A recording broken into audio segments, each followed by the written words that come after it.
A very good morning to all of you, and I welcome you again another session of biology class।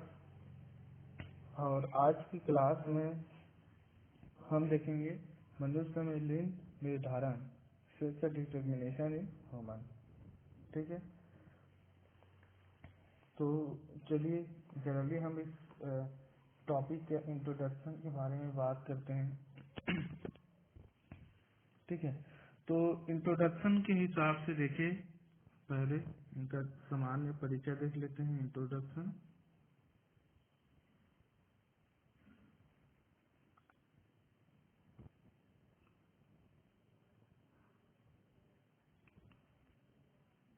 ठीक है। तो लिंग जो निर्धारण है, सेक्स डिटर्मिनेशन, तो हम जानते हैं कि प्रजनन की जो क्रिया होती है वो जीवों का सामान्य लक्षण होते हैं। ठीक है, और साथ में हम ये भी जानते हैं कि जितने भी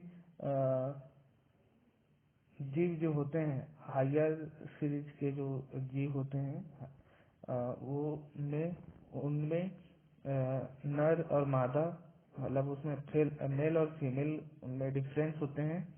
और जीवों की यहाँ जो भिन्नता जो है, लिंग का जो भिन्नता है, वो बहुत समय से बहुत समय से है, ये है ना। और साथ में कुछ ऐसे भी श्रेणी होते हैं जिनमें एक ही शरीर में नर और मादा दोनों के अंग पाए जाते हैं, हम ये भी जानते हैं, है ना। तो ऐसे ही जीव, ठीक है, ऐसे ही जो जीव होते हैं जिनमें नर अथवा मादा होने की सुनिश्चितता करना। ठीक है, ऐसे जीवों में, ठीक है, ऐसे जीवों में, ऐसे जीवों में नर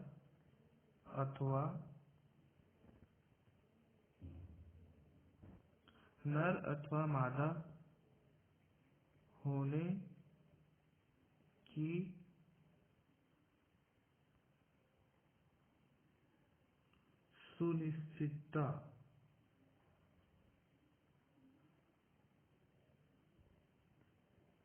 सुनिश्चितता ही लिंग निर्धारण कहलाता है।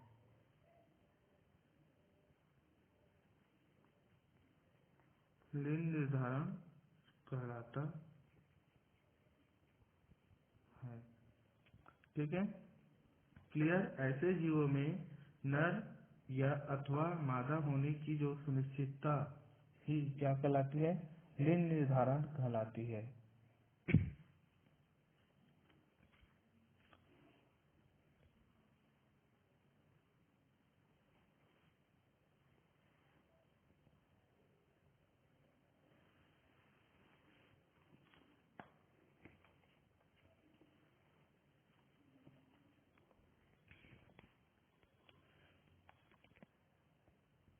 तो अब इसके बाद इसको हम आगे बढ़ाते हैं और यहाँ पर देखते हैं कि लिंग निर्धारण के लिए यहाँ पर गुणसूत्र इम्पोर्टेंट होते हैं। तो यहाँ पर देखते हैं सेक्स क्रोमोसोम। ठीक है, इसको बोलते हैं लिंग गुणसूत्र।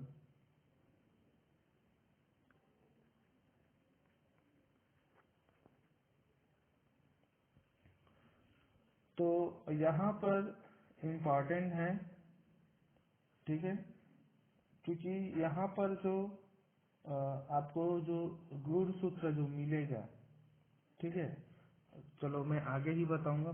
ठीक है, तो यहाँ पर जो बात करते हैं लिंग गुणसूत्र की बात करते हैं। ठीक है, तो नाम से स्पष्ट है, लिंग गुणसूत्र ऐसे गुणसूत्र होते हैं जो लिंग का निर्धारण करते हैं।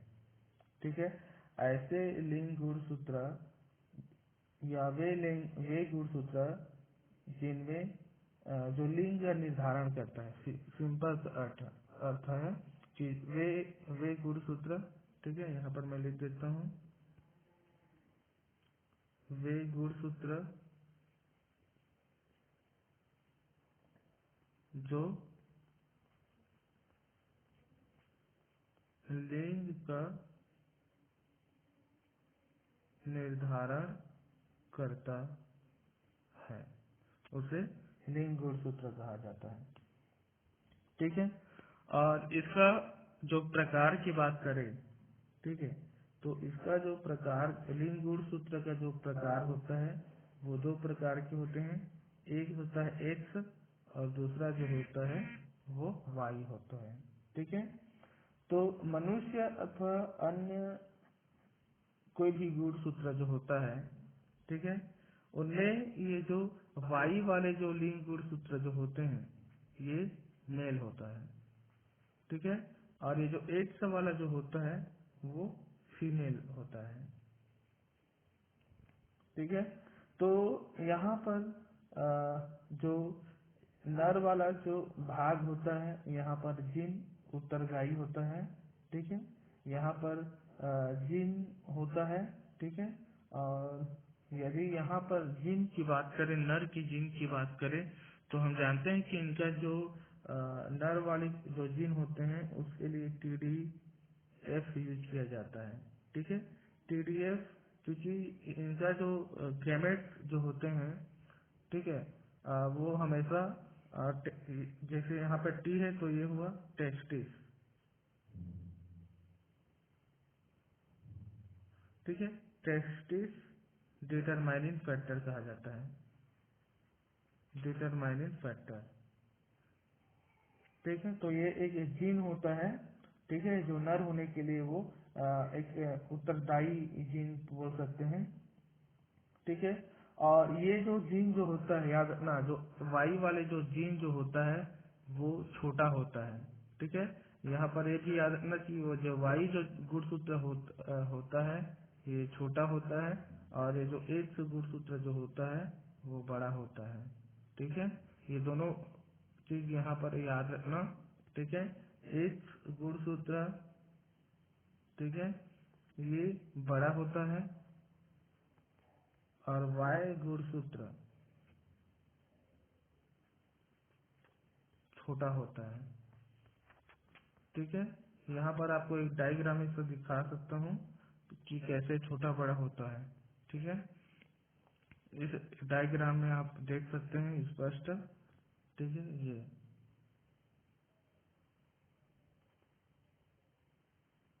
देख लीजिए यहाँ पे। ठीक है। ये यहाँ पर जो दिख रहा है एक्स वाई, ठीक है, एक्स वाई ये नर वाला होता है और ये एक्स एक्स होता है वो मादा वाला होता है। ठीक है। और यहाँ पर जो वाई वाला जो दिख रहा है ये ये है, छोटा है आकार में। ठीक है। ये छोटा है, वो वाई गुणसूत्र होता है। ठीक है। चाहे हम चलो मैं आगे ही बताऊंगा, इस पे और क्लियर हो जाएगा आपको। फिर यहाँ पर ये डायग्राम में और आपको यहाँ पे बैक कर लाऊंगा यहाँ पर। ठीक है। तो बात करते हैं यहाँ पर जितने भी जीन्स होते हैं वो सबसे छोटा होता है। ठीक है। और यहाँ पे बहुत सारे बेस पेयर्स भी होते हैं, है ना।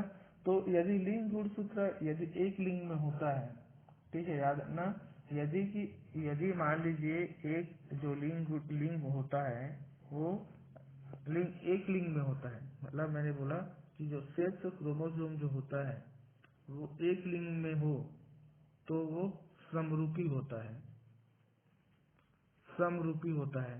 जैसे कि ये समान है तो ये समरूपी हुआ। ठीक है। लेकिन मान लीजिए दूसरा जो लिंग होता है वो विषम रूपी होता है, होमोजाइगस और हेट्रोजाइगस शब्द यूज करते हैं। ठीक है। तो ये एक्स और ये वाई। ठीक है। क्लियर।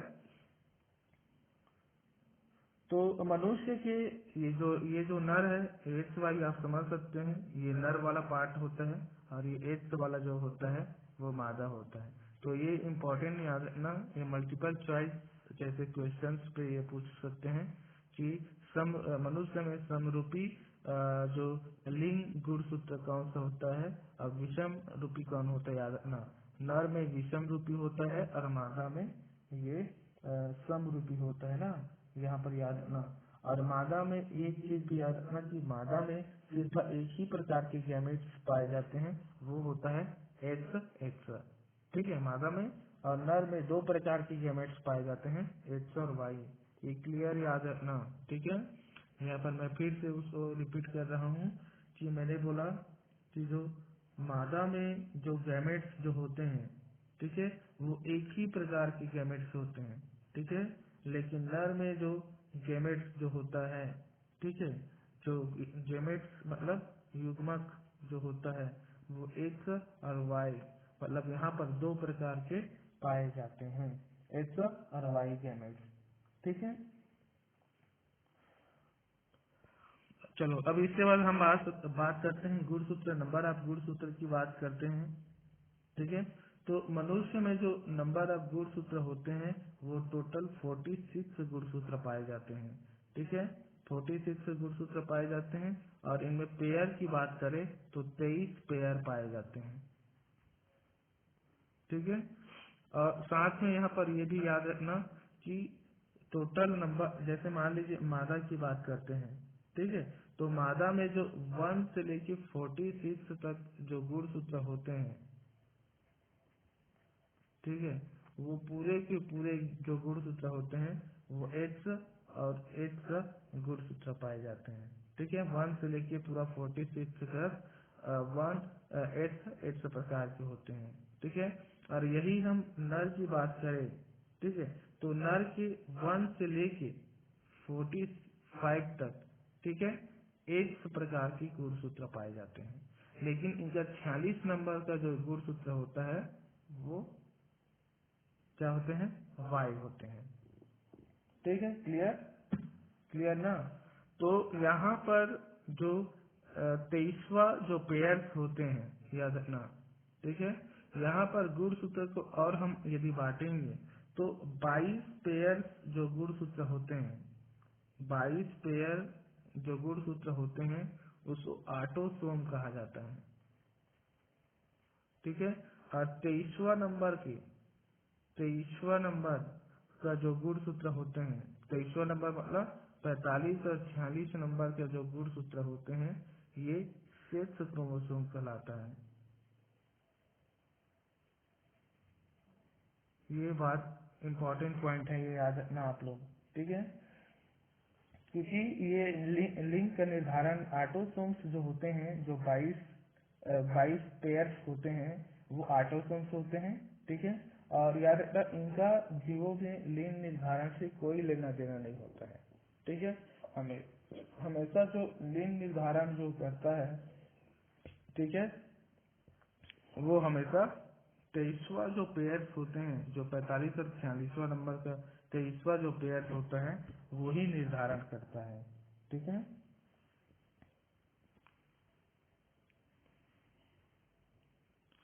ठीक है, तो ये जो डायग्राम है ये इसमें आप देख सकते हैं पूरे, यहाँ पर ये डायग्राम में दिख रहा है ये पूरे 22 पेयर्स जो दिखाई दे रहा है, ये जो पूरे 22 पेयर्स जो होते हैं, ठीक है, ये पूरे जो 22 पेयर्स होते हैं ये ऑटोसोम होता है।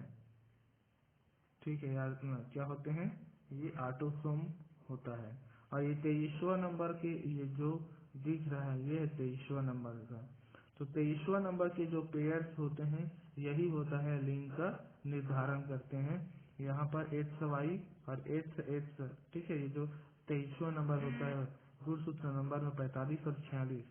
ठीक है, तो लेकिन मादा के जो गुणसूत्र में ऑलरेडी मैंने पहले ही बताया कि पूरे एक्स ही प्रकार के पाए जाते हैं। ठीक है, लेकिन नर में जो 46वां नंबर का जो होता है वो वाई प्रकार के होते हैं और यही लिंग का निर्धारण करते हैं। ठीक है,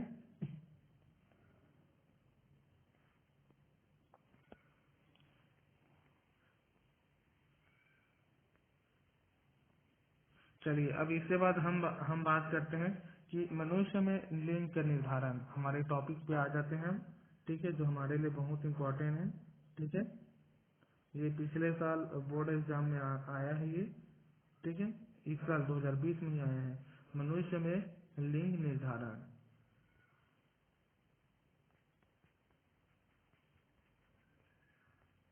ठीक है, सेक्स डिटर्मिनेशन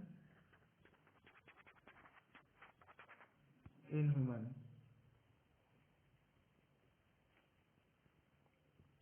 ठीक है, तो यहाँ पर अब आपको पता चल ही गया।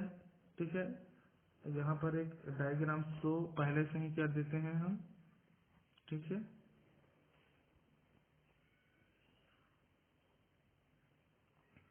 ये वाला डायग्राम पहले, बाकी पूरा सब ऑलरेडी ये पिछले वाले टॉपिक में भी ये हुआ था डायग्राम। ठीक है,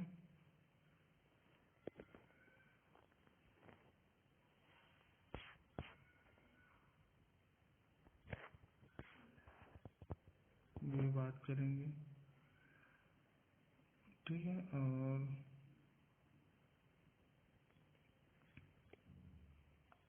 एक जो सबसे ज्यादा इम्पोर्टेंट है, आपसे क्वेश्चन में ये वाला बहुत इम्पोर्टेंट है।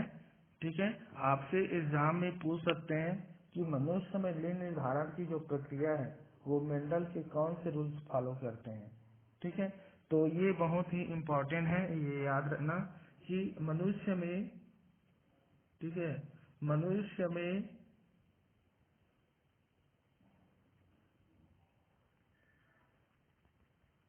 लिंग निर्धारण के लिए, मनुष्य में लिंग निर्धारण की जो प्रक्रिया है, ठीक है, इसमें मेंडल का, ठीक है, मेंडल के सेकंड जो नियम है, ठीक है, मेंडल का सेकंड लॉ, ये बहुत इंपॉर्टेंट है, याद रखना। और यही मेंडल के सेकंड लॉ के द्वारा ही मनुष्यों में लिंग के निर्धारण होते हैं।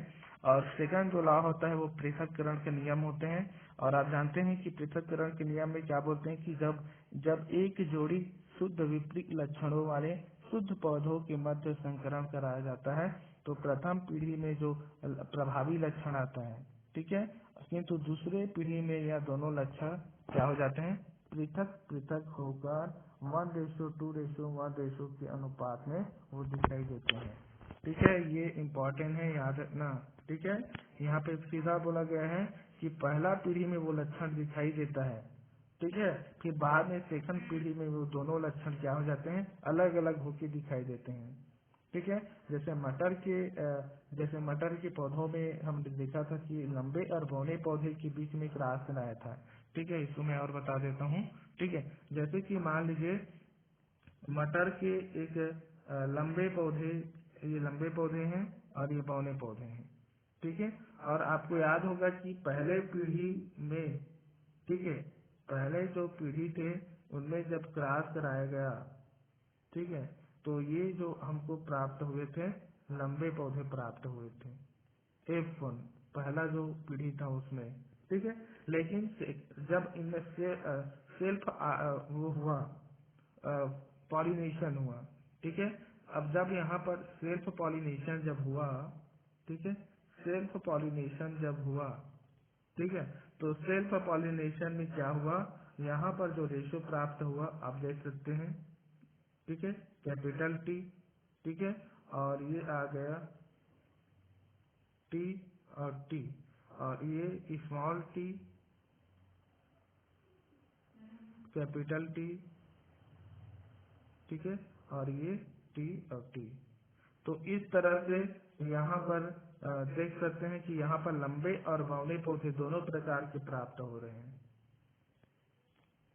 प्राप्त हो रहा है ना, लंबे और बौने। ठीक है, ये दोनों तो लंबे ही है, ये भी लंबे ही है, ठीक है, और ये बौने। ठीक है, तो इनका जो रेशो है वो देखे, ये टी टी इक्वल है तो 1 रेशो हो गया, ठीक है, और ये दोनों बराबर है, ये 2 रेशो। ठीक है, ये लंबे है, ये भी याद रखना। और यहाँ पर जो स्मॉल टी है ये 1 रेशो है। ठीक है, तो 1:2 रेशो जो मैंने आपको यहाँ पर बताया कि यहाँ पर जो दूसरे पीढ़ी में जो दोनों लक्षण जो दिखाई दे रहा है वो 1:2:1 के अनुपात में यहाँ पर प्राप्त हुआ। ठीक है, ये जनरली जीनोटाइप में 1:2:1 है, और इनका जो फिनोटाइप होता है वो 3:1 हो जाएगा, क्योंकि 1 और 2 ये दोनों जो है ये लंबे पौधे हैं। ठीक है, तो ये पृथक्करण का सिद्धांत है और इसी पृथक्करण के नियम के द्वारा ही मनुष्यों में क्या होता है, लिंग का निर्धारण होते हैं। ठीक है, चलिए जैसे कि चलो जैसे यहाँ पर देखते हैं, मनुष्य हमको यहाँ पर पता चल गया कि जो नर होता है, नर में, ठीक है, नर में जो गैमेट्स जो युग्मनज जो होते हैं वो क्या होते हैं, एक्स और ये वाई होती हैं। ठीक है, और यही हम मादा में बात करें तो मादा में ये एक्स और एक्स प्रकार के होते हैं। ठीक है, तो सेम यहाँ पर आपको जो रेशो प्राप्त होगा आप यहाँ पर देखना। ठीक है, जैसे कि ये एक्स वाले हैं, ठीक है, एक मिनट ना इसको मिटा देता हूँ।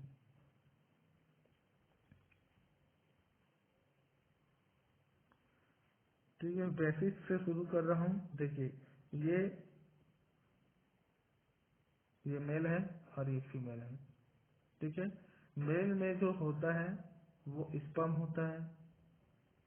ठीक है, और फीमेल में जो होता है वो ओवम होता है। ठीक है, और इसी गैमेट्स, ये जो गैमेट्स जो होते हैं, इसी गैमेट्स में आपको मिलेगा एक्स, वाई और एक्स और ये एक्स। ठीक है, क्लियर। अब इनमें देखिए कैसा होता है, ये जो एक्स होते हैं, मेल का जो एक्स गुणसूत्र है वो फीमेल के एक्स गुणसूत्र से कंबाइन किया तो यहाँ पर बन जाएगा एक्स एक्स, मतलब क्लियर। अब यहाँ नर का मान लीजिए नर का जो एक्स गुणसूत्र है वो मादा के वाई गुणसूत्र से, सॉरी मिस्टेक ना, नर का जो एक्स है वो मादा के दूसरे एक्स गुणसूत्र के साथ जोड़ रहा है तो भी यहाँ पर डबल एक्स बन गया। ठीक है, मतलब यहाँ पर जो मान लीजिए, मतलब एक्स एक्स मतलब यहाँ पर क्या हो रहा है, गर्ल हो रहा है, यहाँ पर गर्ल हो रहा है। ठीक है, क्लियर। अब मेल का जो वाई जो गुणसूत्र होता है वो फीमेल के एक्स गुणसूत्र से यहाँ पर संकरण हो रहा है, यहाँ पर तो क्या हो रहा है, एक्स वाई। ठीक है, मान लीजिए फिर से वही जो वाई होता है उनके दूसरे गुणसूत्र के साथ जुड़ गया तो भी यहाँ पर एक्स और वाई प्राप्त हो रहा है। ठीक है, मतलब यहाँ पर जो निर्धारण जो हो रहा है वो क्या लग रहा है, दोनों यहाँ पर वॉइस आ गया यहाँ पर। ठीक है, मतलब यहाँ पर इनका जो होने की जो चांसेस होती है वो क्या हो रही है, 50-50 रेशियो आ रहा है यहाँ पे। ठीक है, यहाँ पर 50-50% चांस है कि वो या तो लड़का होगा या लड़की होगा। ठीक है, जैसे वहां पर भी 50-50% ही आया कि वो तो लंबा होगा या बौना होगा। ठीक है ना, क्लियर ना। यहाँ पर जैसे लंबा और बौना होने के दो ही आया। ठीक है, दो ही चांस आ रहा है ना यहाँ पर, जरूर यहाँ पर रेशो अलग है, रेशो की बात यहाँ पर सेकंड पीढ़ी की रेशो अलग बात है, लेकिन यहाँ पर लंबा और बौने होने की चांसेस ही है। ठीक है, जैसे यहाँ पर जो पहला में आया यहाँ पर लंबे आया। ठीक है, प्रभावी और अप्रभावी। ठीक है, तो वहीं पे मनुष्य में भी या तो फिर लड़का होगा या लड़की होगा, यही एक ही चांस है यहाँ पर। ठीक है, और यहाँ पर और क्लियर हो जाएगा, देख लीजिए यहाँ पर सेम है जो मैंने बताया है। ठीक है, मेल और फीमेल। ठीक है, इनका जो एक्स और एक्स वाला एक्स वाई, ठीक है, नर का और फीमेल का ये एक्स एक्स। ठीक है, यही जुड़ा हुआ है, यहाँ पर देख सकते हैं एक्स और इनका एक्स जुड़ गया है, एक्स एक्स यहाँ पर फीमेल हो गया और इनका जो वाई के साथ जोड़ा तो ये फीमेल हो गया है। ठीक है, इसके लिए एक और डायग्राम है, ये वाला डायग्राम भी देख सकते हैं पूरा, और यहाँ पर क्लियर है, इसको ऑलरेडी हम जीन्स वाले में पढ़े भी थे, है ना। फीमेल का यहाँ पर 44 क्रोमोसोम जो यहाँ पर दिखाई दे रहा है, मतलब वो ऑटोसोम से वो पार्टिसिपेट नहीं कर रहा है, और इनका भी 44 वाला भी पार्टिसिपेट नहीं कर रहा है। ठीक है, उनका जो 23वां नंबर क्रोमोसोम जो दिखाया है, 23वां नंबर के जो पेयर्स होते हैं वो वहाँ पर पार्टिसिपेट करते हैं। ठीक है, तो यहाँ पर फर्टिलाइज जो स्पर्म ओवम को फर्टिलाइज होता है, यहाँ पर जाइगोट फॉर्मेशन कर रहा है, तब यहाँ पर फीमेल बना। ठीक है, और यहाँ पर वाई और एक्स वाई जाइगोट, और यहाँ पर एक्स वाई जाइगोट को मेल कहा जाता है। ठीक है, तो इस तरह से लड़की, ठीक है, इस तरह से गर्ल चाइल्ड, गर्ल होने के जो चांस है वो 50% है, और बॉय होने का चांस भी है 50% होगा। ठीक है, तो यही वो मेंडल का नियम है, जिस पृथक्करण का सिद्धांत कहा जाता है, जो इसका ये फॉलो करता है। ठीक है, साथ में यहाँ पर कुछ इम्पोर्टेंट पॉइंट याद रखना कि स्त्रियों में यहाँ पर बात करते हैं, जैसे कि ये जो फीमेल की बात करते हैं, है ना, तो स्त्रियों में जो लिंग गुणसूत्र जो होते हैं, वो हमको पता चला कि वो एक्स प्रकार के लिंग गुणसूत्र पाए जाते हैं। ठीक है, मतलब इनके जो अंडा जो होते हैं, जो ओवम जो होता है वो एक समान होते हैं, और जिनमें एक गुणसूत्र पाया जाता है।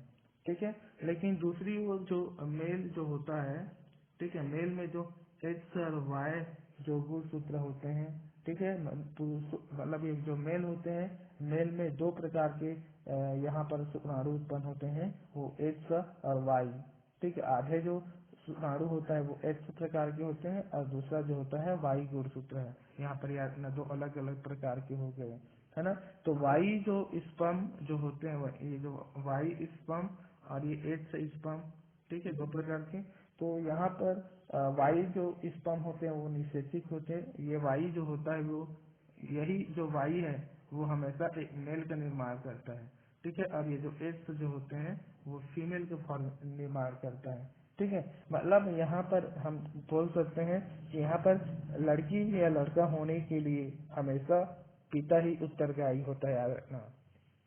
ठीक है, जो नर होता है, जो पिता जो होता है, वही रेस्पॉन्सिबिलिटी होता है कि किसी भी महिला का लड़का होगा या लड़की होगा। ठीक है, और ठीक है, क्लियर हो गया। और यहाँ पर फीमेल ये जो माता है, इनका उनका इनमें कोई भी योगदान नहीं है। ठीक है, लेकिन हम जानते हैं कि हमारे जो भारतीय समाज, जो हम इंडियन सोसाइटी में जो हम रहते हैं, ठीक है, यहाँ पर कम पढ़े लिखे भी है और बहुत पढ़े लिखे भी है ना। तो यहाँ के लोग हमेशा बेटी जो उत्पन्न होते हैं, पुत्री जो उत्पन्न होते हैं, हमेशा माँ को ही कोसा जाता है ना। तो ये नहीं कोसना चाहिए, क्योंकि आप जानते हैं कभी कभी इस वजह से माता की हत्या भी हो जाता है। ठीक है, तो इसलिए आप याद रखना कि यहाँ पर स्त्री जो महिला है, माता है, उनका कुछ दोष ही नहीं है कि उनका लड़की हो रहा है, वो लड़का के ऊपर है, मतलब पिता जो है पुरुष। ठीक है, तो लोगों में ये इस तरह से एक वैज्ञानिक हमको प्रचार प्रसार भी करना चाहिए। ठीक है, कि पुत्र या पुत्री का लिंग पिता के द्वारा प्रदान किए गए उस स्पर्म पर निर्भर करता है, माता पर निर्भर नहीं करता। ठीक है, क्लियर ना। ठीक है, क्लियर बात याद रखना। मैंने क्या बोला कि गर्ल या बॉय, मतलब जो पुत्र और पुत्री, ये दोनों का जो लिंग का निर्धारण हमेशा मेल के जो स्पर्म होता है उस पे डिपेंड करता है। ठीक है, यहाँ पर माता है उन पे नहीं। ठीक है, यहाँ पर माता की कोई भी कंट्रीब्यूट नहीं है, हमेशा ये जो मेल के स्पर्म ही निर्धारण करता है, क्योंकि मेल में दो प्रकार के स्पर्म पाए जाते हैं, एक्स और वाई प्रकार के। ठीक है, क्लियर। तो यही हमारा टॉपिक था, मनुष्य में लिंग का निर्धारण किस तरह से होता है। ठीक है, तो ये टॉपिक है जो यहाँ पर ये टॉपिक क्लियर हुआ। ठीक है, और इसका और बहुत सारे कुछ दुष्प्रभाव भी होता है, गुणसूत्र का जो कुछ प्रभाव भी होता है, लेकिन आपके टॉपिक में तो यहाँ पर नहीं है, तो मैं नहीं बताऊंगा और आगे इस बारे में। ठीक है, आप जब आगे क्लास पे जाएंगे तो आपको और बहुत सारे आपको इस बारे में मिलेगा। अभी आपका लेवल इस 10 का लेवल का है, इसलिए इस टॉपिक को मैं और ज्यादा नहीं बता। ठीक है, ठीक है, तो थैंक यू। ठीक है, थैंक यू।